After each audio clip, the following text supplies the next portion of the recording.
আমরা মামলার এজাহার পাশাপাশি যিনি আসামি প্রদীপ বণিক তার সাথে আসলে কথা বলেছি। তিনি যেমনটি জানিয়েছেন, তিনি নিজে আসলে স্বীকার করেছেন যে আসলে তিনি তার এই যে মেয়ের সাথে যে জঘন্য ঘটনা, সেই ঘটনা কিন্তু আসলে তিনি বেশ কয়েকবারই ঘটিয়েছেন।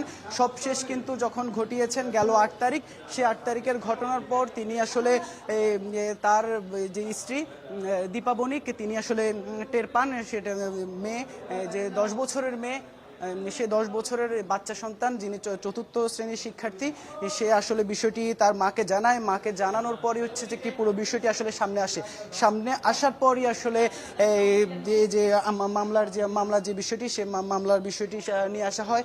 আমরা যেমনটি আসলে তা বলছিলাম, আসামি এখন এই মুহূর্তে কোতোয়ালি থানার হেফাজতে রয়েছেন। তিনি যে আমরা একটু আগে আসলে কথা বলেছিলাম আসামির সাথে। আসামি যেমনটি বলছে যে আসলে সে নিজে আসলে এর আগেও বেশ কয়েকবার একই ঘটনা ঘটিয়েছে, যেটি আসলে সত্য সে নিজের মুখে যেটি স্বীকার করেছে।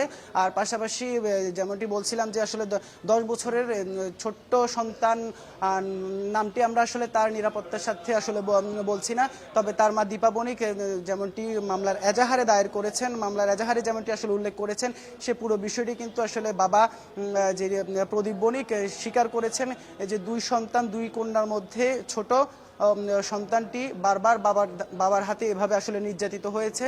সেই নির্যাতনের বিষয়টি মাকে এর আগে জানালেও মা আসলে যেহেতু পিতার কাছে সন্তানকে রেখে গিয়েছে, সে বিষয়টি সন্তান যখন বলেছে তারপরও মা আসলে বিষয়টি সেভাবে আসলে বিশ্বাস করেনি, গুরুত্ব দেয়নি।